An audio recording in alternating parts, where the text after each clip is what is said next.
Three children receive a prophecy here in Fatima in 1917 that foretold the date of the apocalypse. Did it warn of a plague and the destruction of the church? And has the Vatican covered it up for nearly a century? If the apparitions were true, the only possible explanation is that it was apocalyptic or dealt with the end of the church. They saw something they officialized to be a religious sighting, the Holy Mary in this case. So definitely, I think that they may have seen something. Malachi's prophecy states that this final pope, Pope Francis, is the final pope. There's nothing more horrible than the content of the third secret of Fatima. The destruction, the total destruction of Rome, and the murder, an attack, a murderous attack on the Roman Curia and the Pope himself.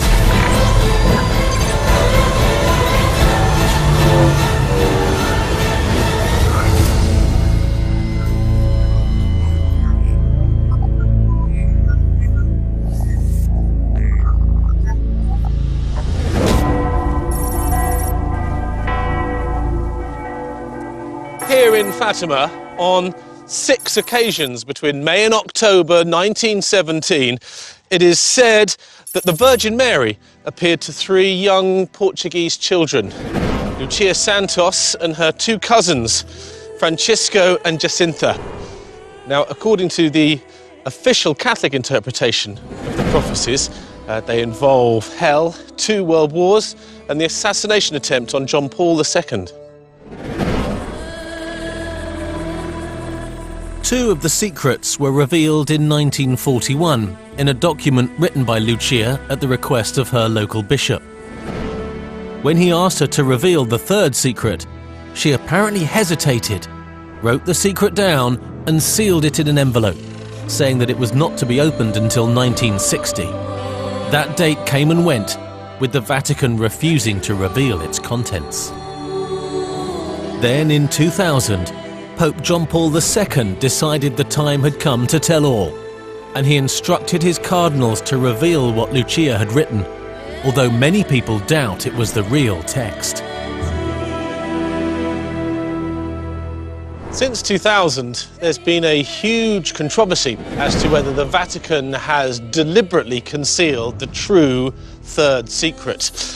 For a start, the Vatican's version released was written on 4 sheets of paper, and yet there are eyewitnesses who swear that Lucia's version was written on 1 small piece of paper. The question is, why would the Vatican want to cover up anything?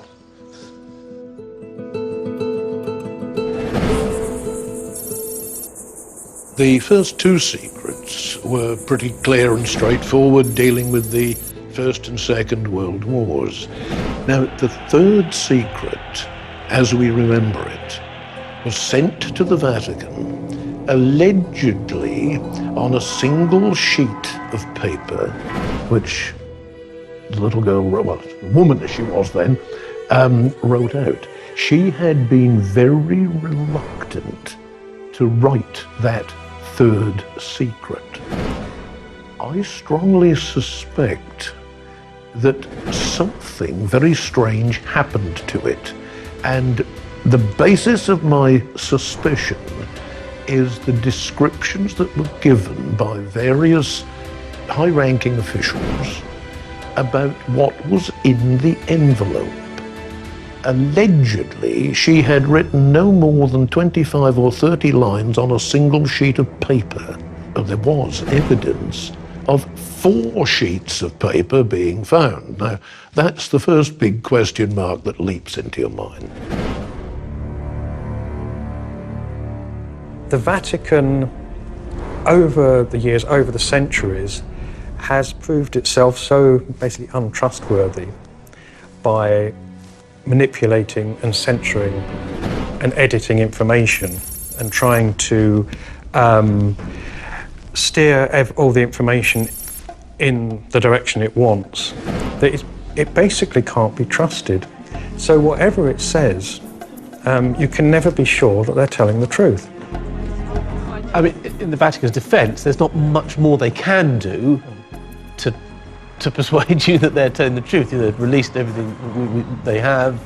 But The Church, the Vatican, has been caught out so many times, either lying or being, economical with the truth, that today they're in a position where, whatever they say, you don't know if it's true or not.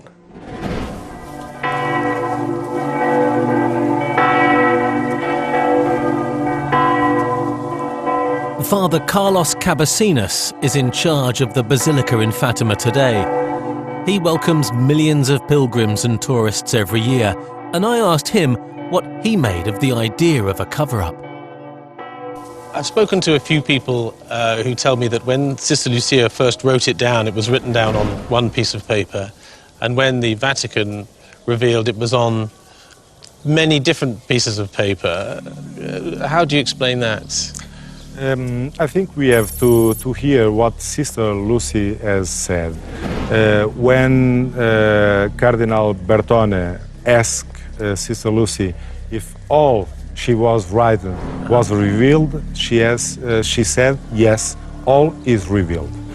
That means there are many speculations about this revelation, this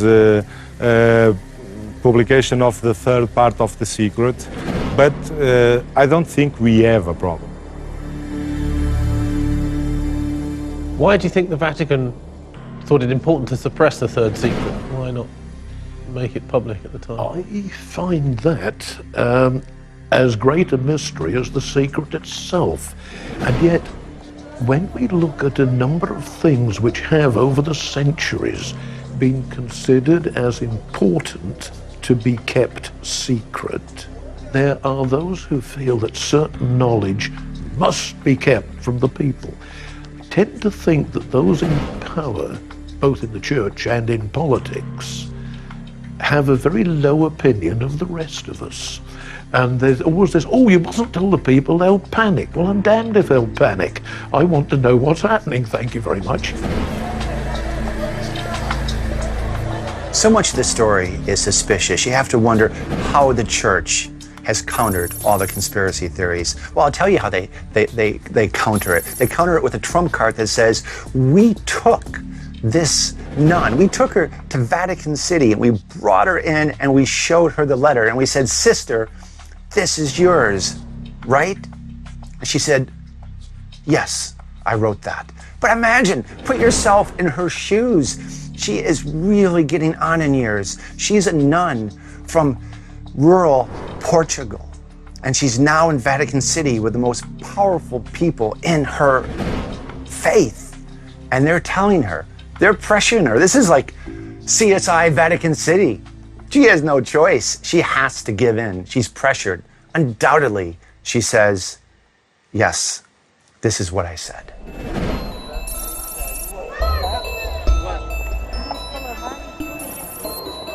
One thing that isn't a secret is that the prophecies are big business here in Fatima. It's estimated that some 4.5 million people visit every year, and it's impossible not to see the Virgin Mary on everything from mugs and tea towels to phials of holy water. Yours for €1. Fatima really does feel like a religious theme park. I asked my local guide and driver, Alex, what he made of it all. We are near the Basilica. This is one of the main streets of Fatima. As you can see, it's fully crowded. And they even have a wax museum with figures from the religion, like John Pope II, the shepherds. And Every shop looks like it's selling the same kind of stuff, right? yes. What else? They're all selling dolls of the Mary and statues of for Jesus. quite a long time, because, well, it makes sense, because the main visitors here are pilgrims, religious kind of pilgrims. And definitely when they come here, they want to take something with them. So would it be fair to say that without the prophecies, there wouldn't be any town? No, probably this would be just plain fields like they were before, you know. And of course, it would not be developed like it is. Fatima is the church's Disneyland. And yes, you can buy rosaries and the sorts of things you'd expect to buy, but you can also buy Fatima toenail clippers. You can buy Fatima straw hats and anything in between. It is a marketeer's dream, what it has become. And there's no sign of it relenting. It's going to be, and continue to be, the showcase site for the church's supernatural for decades to come. Do you think the three shepherds really saw the Virgin Mary?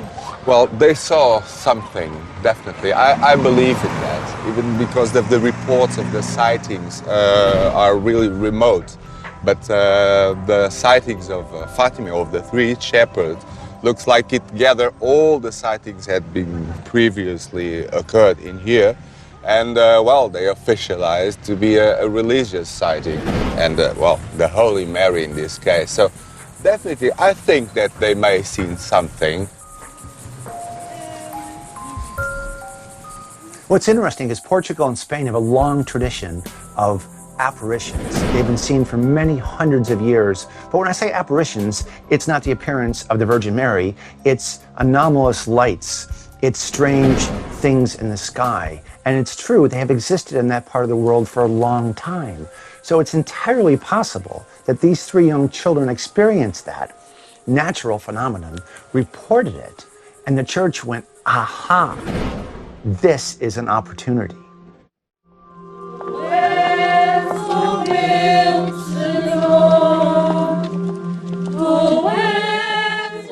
On October the 13th, 1917, a group of some 70,000 people gathered in a field here in Fatima to witness what's become known as the miracle of the sun. According to eyewitness reports, the sun changed colour and spun around like a wheel in the sky, causing the crowds to drop to their knees and weep. So, was this simply a case of mass hysteria, or had they witnessed a very real miracle?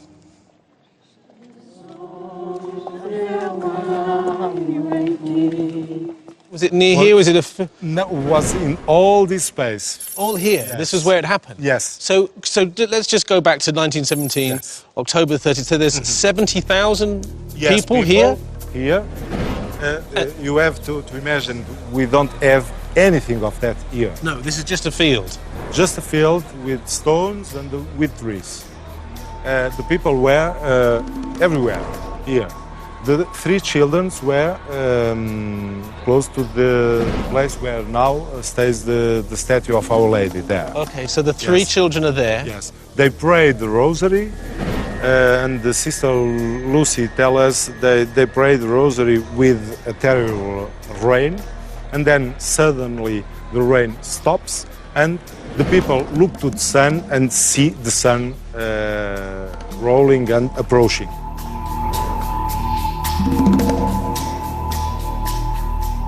Do we know what that means? Was that part of the... No, we don't know the meaning. The meaning to the people that were here and to the church is that was a confirmation of the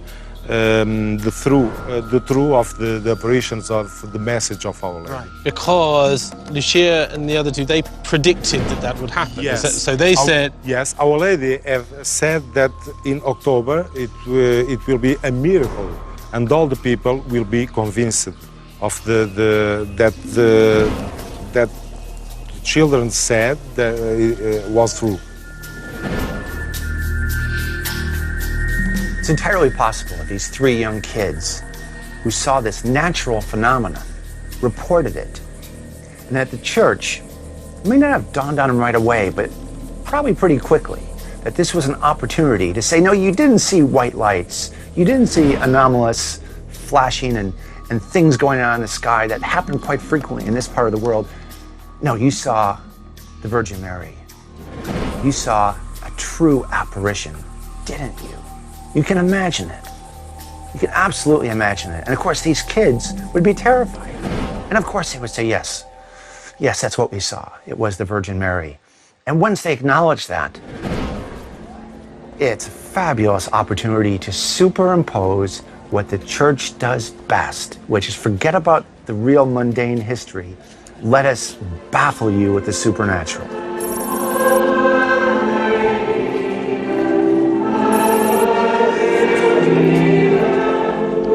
Do you think the Vatican have been less than transparent? Oh, I think they have. I think that there may well be something in that mysterious third secret, which, from the point of view of a powerful member of the Vatican hierarchy, ought not to reach the rest of us because. Now, the because is only in his mind, or in 2 or 3 minds in the Vatican, rather than what the rest of us would do with it if we got it.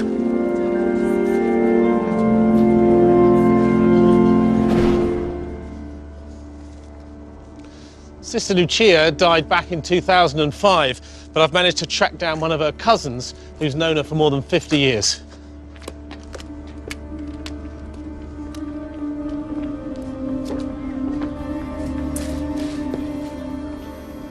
Hi, Maria. It's Jamie Theakston. Thank you. Thanks.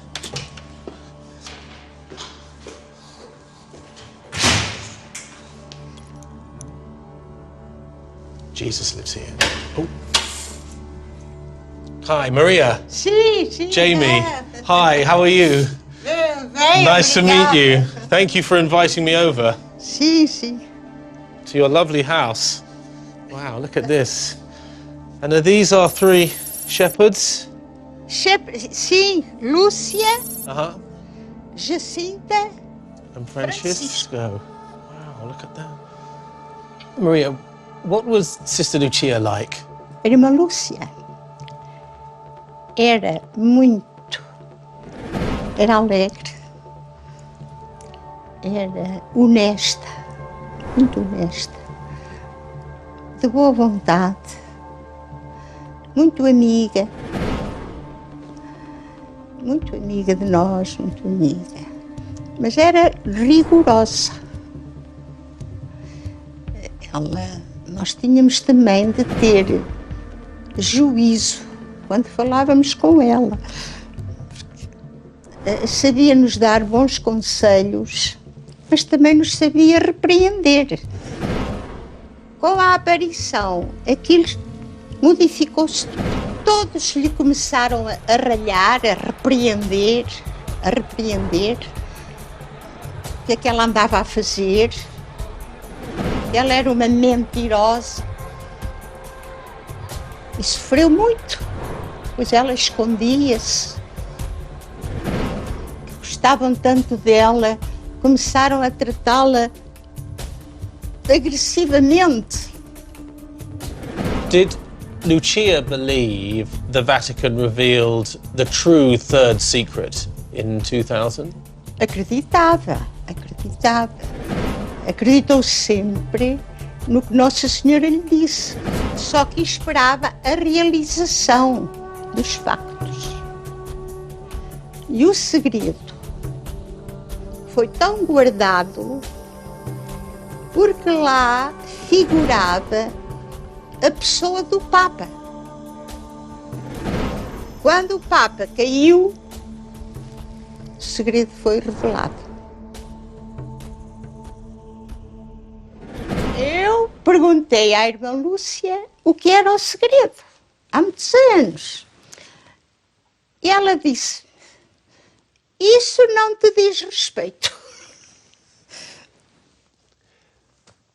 None of your business.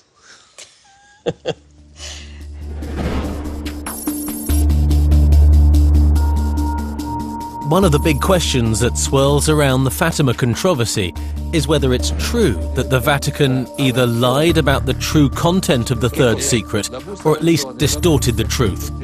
They've always denied this, but the rumours haven't gone away.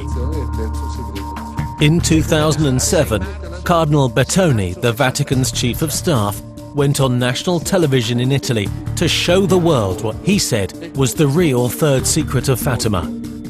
He revealed a sealed envelope dated 1967 in which was a large piece of handwritten text folded into 4 parts. This, he said, was the actual letter on which Sister Lucia wrote her prophecy down. If the apparitions were true, and if the third secret, which was held a secret and not told to the public longer than any other, decades before it was revealed. The only possible explanation is that it was apocalyptic, or dealt with the end of the church, or the rise of satanic influences within it. That's the only thing in my head that third secret could possibly have really been about.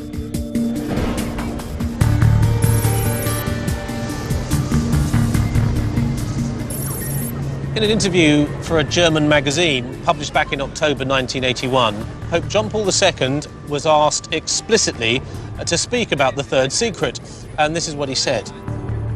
It is said that the oceans will flood entire sections of the earth, that from one moment to the other, millions of people will perish. We can do nothing against a catastrophe that has been predicted. We must be prepared to undergo great trials in the not-too-distant future, trials that will require us to be ready to give up even our lives. Through your prayers and mine, it is possible to alleviate this tribulation, but it is no longer possible to avert it.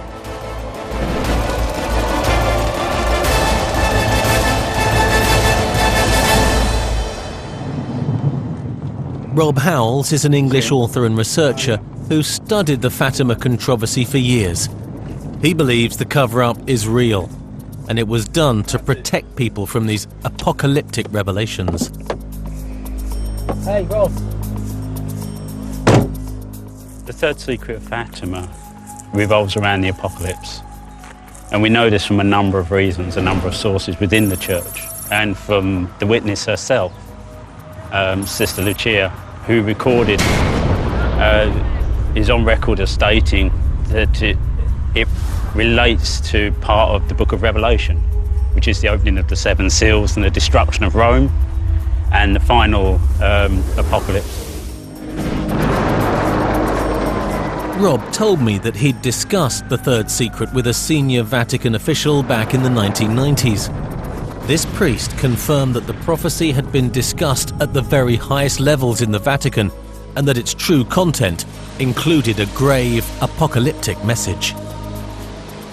Pope John Paul II also went on record to say that if you'd read the book of Revelation and you knew that the oceans would inundate the world and that millions of people would die in one day, then you'd learn nothing more from the release of the third secret. Rob was also told that Sister Lucia had been given the actual date of the start of this apocalypse and the subsequent global destruction. Apparently, according to the priest, she did pass this information along to Pope John Paul II, but he died shortly after, taking the date to his grave. This was the secret that was supposedly to be released in 1960 but was held back. And then in the year 2000, a version of it was finally released. But we know that that version wasn't the actual prophecy because it differs from what the girl had written in her journal at the time. She'd written the first line, that their faith would always be strong in Portugal. And the version they released had no such first line. So not only did they hold it back for a further 40 years, when they finally released something, it wasn't the text of the third secret of Fatima. So it must be of such importance that it was felt that the public weren't ready to hear it. The fire of controversy over the third secret has been fueled by a number of Italian authors and journalists over the last few years who've challenged the Vatican to reveal the true content of the prophecy. A number of books have been written, there have been debates on television, and the press have been full of articles. One of the Vatican's leading critics is the journalist Solideo Paolini. Has there been a Vatican cover-up over the prophecies of Fatima? Sì, c'è stato un insabbiamento, in particolare sul terzo segreto di Fatima. Ma ad opera di chi?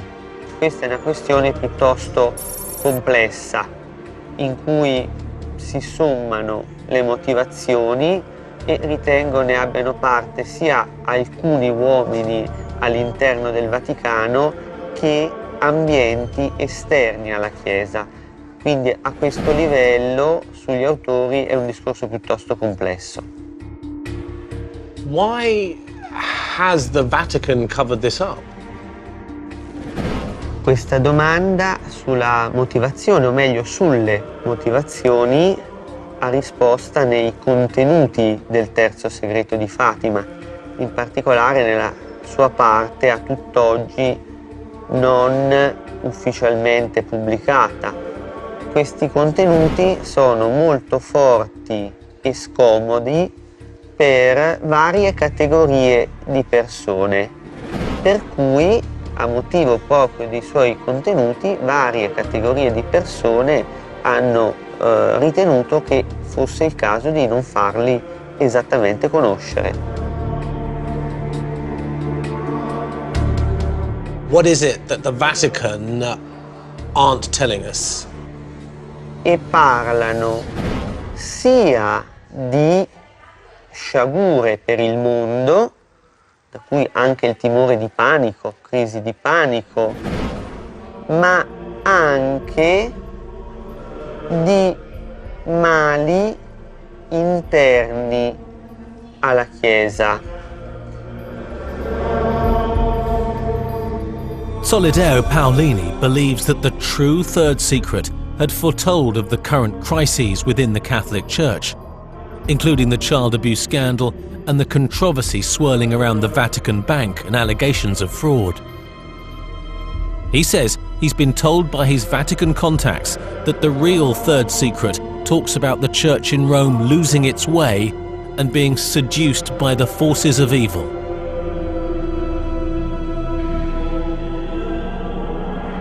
The Vatican claim that they have revealed everything there is to do with the cover-up and there's no more information, they're not hiding anything. What do you make of that? In effetti il Vaticano ha detto in maniera ambigua che ha pubblicato tutto il terzo segreto, ma ha riconosciuto anche ufficialmente che ci sono delle carte di Fatima inedite. Forse il testo mancante viene considerato una delle carte, quindi un problema di catalogazione. C'è anche un'altra possibile spiegazione. Come dico nel mio ultimo libro, già dal titolo, non esiste perché distrutto. Non è che questo testo esisteva ieri e non esiste oggi, almeno come manoscritto originale, perché è stato distrutto. Al Vaticano le risposte, non sfuggenti e non reticenti.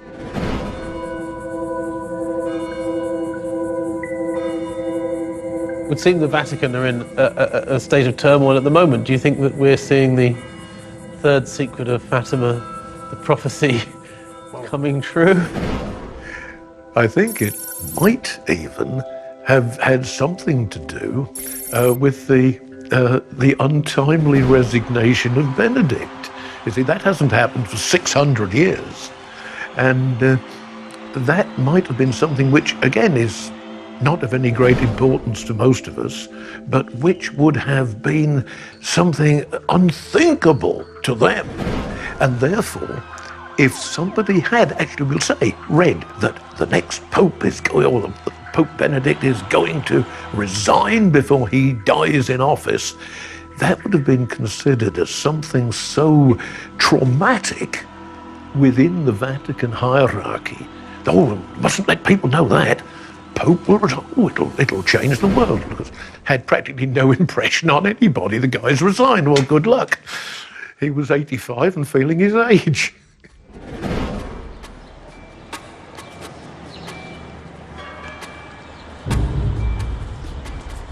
Edward Pentin is the Rome correspondent for the Catholic Herald. He's been a Vatican insider for over a decade and agreed to meet and give me his take on the Fatima affair. Do you believe that there was a cover-up, that the Vatican deliberately misled the public over the secret of Fatima? I personally don't think that's the case. I think Cardinal Bertone, who was in charge of, or who was Archbishop then, in charge of the third secret of Fatima, gave a very strong statement saying that this is all hearsay. What he's revealed is the full secret, the third secret of Fatima. I think a lot of it has to do with the fact that, certainly in Italy, there's a certain culture in the media of looking at the Vatican particularly, and seeing lots of conspiracies. And it's called in Italian dietrologia, which means there's always something in the background going on which we don't know about. That's not to say that there isn't, but I think often there is a certain default position among certain Italian journalists to look at this and say, this isn't all that we're being told, there's more to it, there must be more to it. And in fact, Sister Lucia did actually agree with Cardinal Bertoni's statement, saying that everything has been revealed and what's been revealed is true. So I don't think one can easily contend that there is a conspiracy going on, not now. But obviously some people still believe that.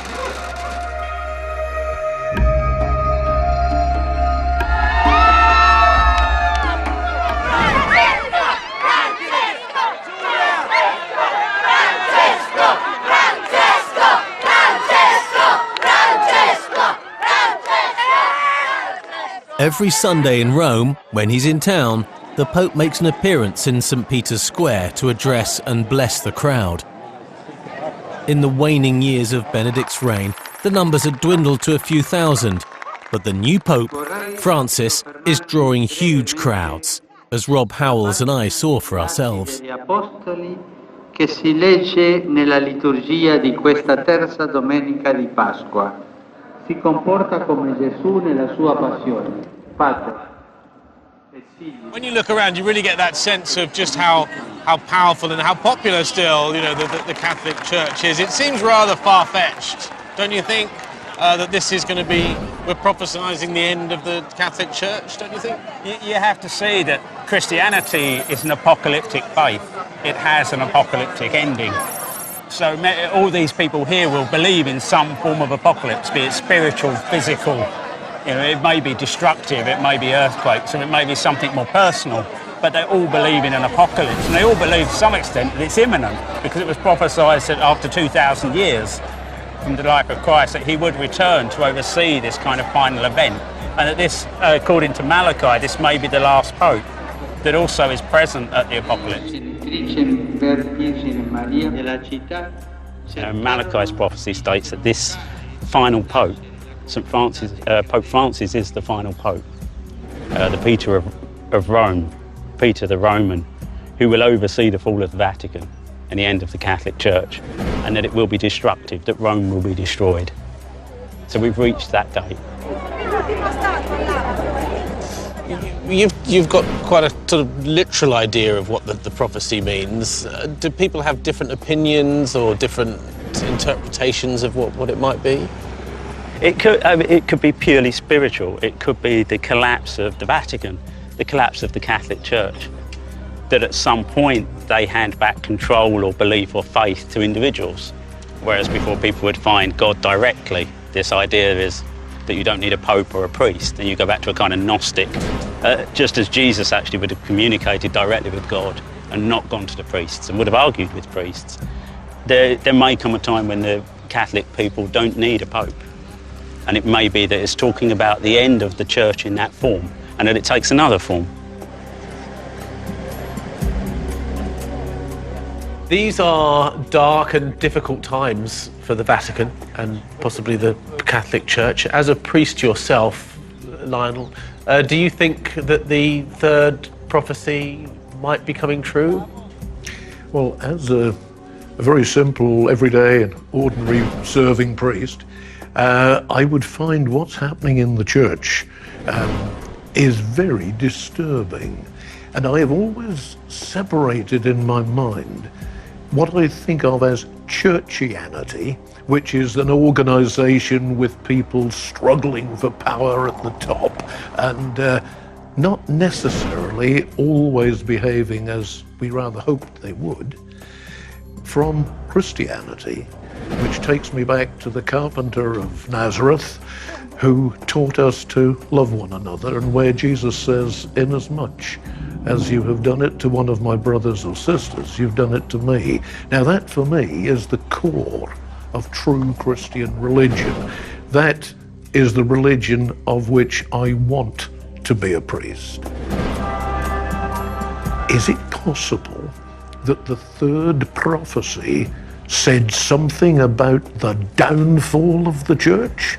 unless better things were done, better behaviour came, because it does look, from a global point of view, that the Church is in very serious trouble. Needless to say, the Vatican's official position is that the true text of the third secret was revealed in 2000, and that's that. There is no controversy. There hasn't been any cover-up, and no one has lied.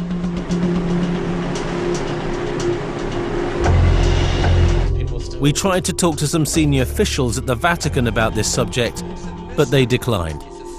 However, we were put in touch with Michael Hessemann, a German author and historian who's worked closely within the Vatican for years. He co-authored a book, My Brother the Pope, with Monsignor George Ratzinger, Pope Benedict's older brother, and has been involved with dating important relics for the Holy See for a number of years. Do you believe that the Vatican has covered up the third secret of Fatima? Not at all, certainly not. First of all, there's no reason to cover it up. Why? Because if you read the sermons, the homilies given by Pope Benedict himself in the last couple of years, they are much more severe and much more serious, even than the strongest version of the alleged Fatima secret.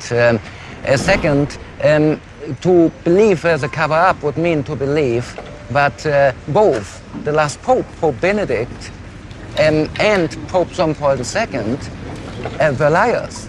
Also Cardinal Bertone, who investigated it on behalf of Pope John Paul II and who prepared the publication by both of them, Bertone himself and Cardinal Ratzinger, who later became Pope Benedict XVI.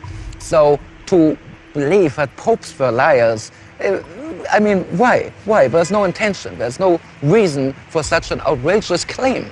To make such a big claim, you have to have evidence. There's no evidence at all, and there's no reason to cover it up. Because what should be more horrible than the death of maybe hundreds of priests and bishops of a destroyed city of Rome, and an assassination attempt, or even an assassination in the vision of a pope? There's nothing more horrible you can imagine, nothing more serious to be covered up.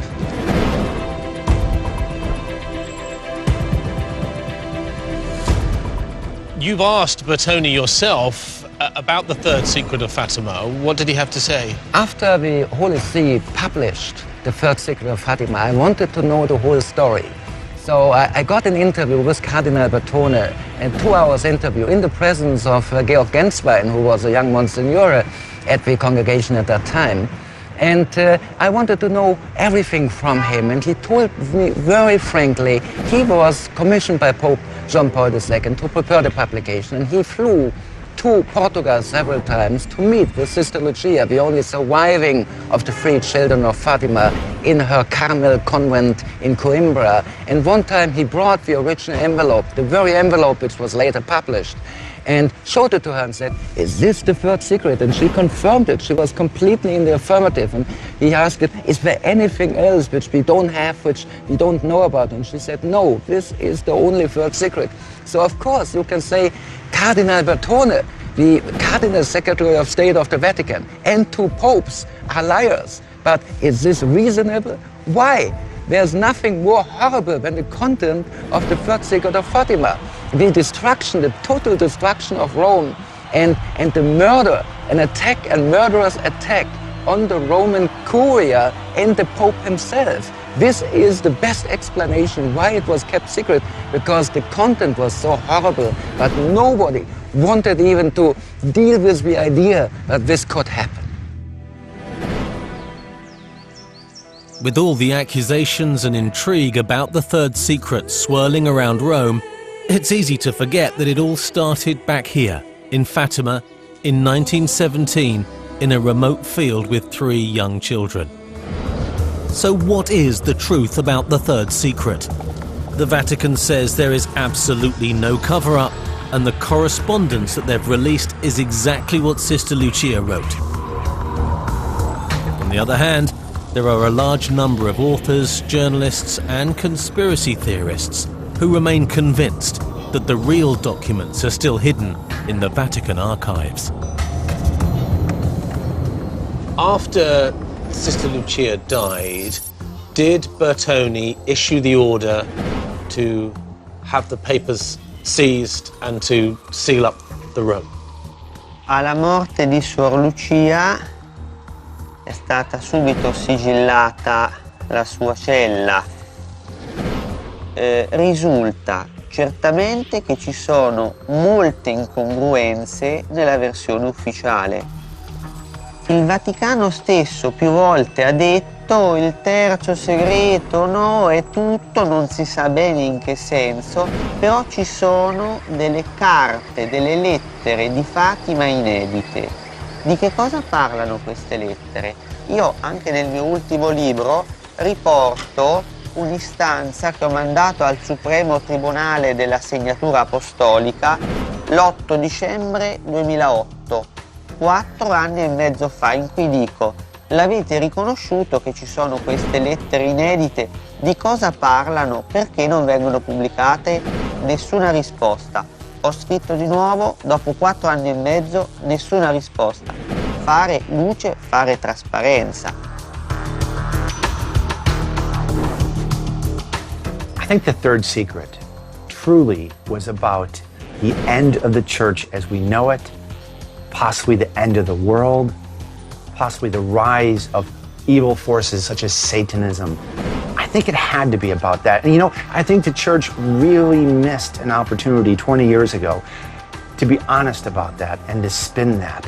Because look at what's happened. It's all come to fruition. Why was it important for the Vatican to keep this secret? I think it speaks of the end times and of the end of the Vatican itself. And I think obviously that with over 1 billion members, the Catholic Church would be thrown into a state of panic if people really believed that there was an impending event that was worldwide destruction. You can't know how people would react to that. And if it's an inevitable event, what can you really do about it?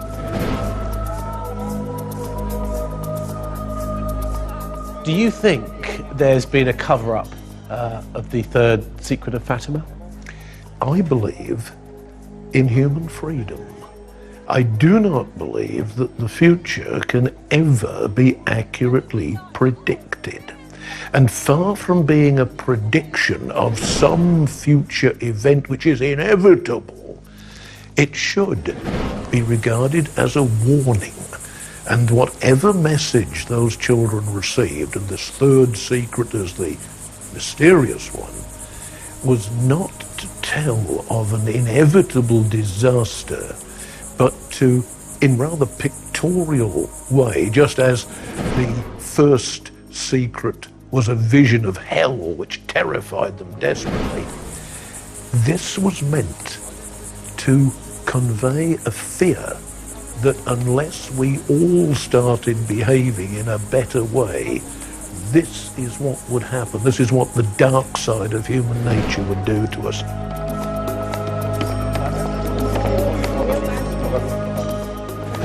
So, what did these 3 children witness here almost a century ago?